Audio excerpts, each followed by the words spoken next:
Telugu cinema ఇండస్ట్రీలో తనకంటూ ఒక ప్రత్యేకమైన గుర్తింపును సంపాదించుకోవడమే కాకుండా తనదైన రీతిలో సినిమాలను తీసుకుంటూ ముందుకెళ్తున్న హీరోలలో విజయ్ దేవరకొండ ఒకరు. ఇక ప్రస్తుతం విజయ్ దేవరకొండ కల్కి సినిమాలో అర్జునుడి పాత్రలో నటించి మంచి పేరు సంపాదించుకున్నారు. అయితే ఈయన చేసిన ఈ పాత్రలో ఆయన మీద కొన్ని నెగటివ్ కామెంట్లు అయితే వచ్చాయి. ఎందుకంటే అర్జున్ రెడ్డి సినిమాలో ఎలాంటి మాదిరి డైలాగులు అయితే చెప్పాడో అర్జునుడి క్యారెక్టర్లో కూడా అలాంటి డైలాగులే చెప్పడం, ఆ స్లాంగ్ మారకపోవడం అనేది కొంతవరకు అభిమానులకు మింగుడు పడలేదు. కాబట్టి మరి దానికి సినిమా యూనిట్ నుంచి ఎలాంటి రెస్పాన్స్ అయితే రాలేదు. ఇక మొత్తానికైతే విజయ్ దేవరకొండ తన ఖాతాలో ఒక మంచి సక్సెస్ అయితే వేసుకున్నారు.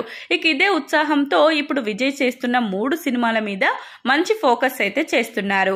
ఇక ఎలాగైనా మంచి విజయాన్ని సాధించాలని తను చాలా ప్రయత్నాలు చేస్తున్నారు.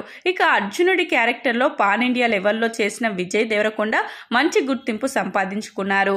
ఇక దాంతో బాలీవుడ్ లో కూడా ఆయన పేరు మారుమ్రోగిపోతుంది. ఇక లైగర్ సినిమాతో బ్యాడ్ నేమ్ తెచ్చుకున్న ఈయనకి ఈ క్యారెక్టర్ అనేది కొంతవరకు ఊరటనిచ్చిందనే చెప్పాలి. ఇక ఇదిలా ఉంటే ఈ సినిమా ఎలాగైనా సరే భారీ సక్సెస్ ని సాధిస్తుంది. కాబట్టి విజయ్ దేవరకొండకి కూడా చాలా వరకు కెరియర్ పరంగా ఈ సినిమా హెల్ప్ అవుతుందనే చెప్పాలి. ఇక మొత్తానికైతే ప్రభాస్ ద్వారా విజయ్ దేవరకొండకు కూడా ఒక భారీ సక్సెస్ అయితే దక్కింది.